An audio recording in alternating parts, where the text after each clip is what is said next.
আমাদের সকল শিক্ষককে মারছে, আমার সকল ছাত্রদেরকে মারছে, কন্টিনিউ মারতেছে, এখনো মারতেছে।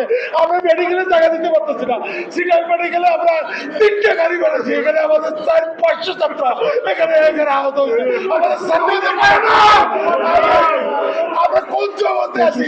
সকল ছাত্রলীগের ক্যাডাররা, সকল বড় বড় ক্যাডাররা এখানে ঢুকে ঢুকে হেলমেট পরে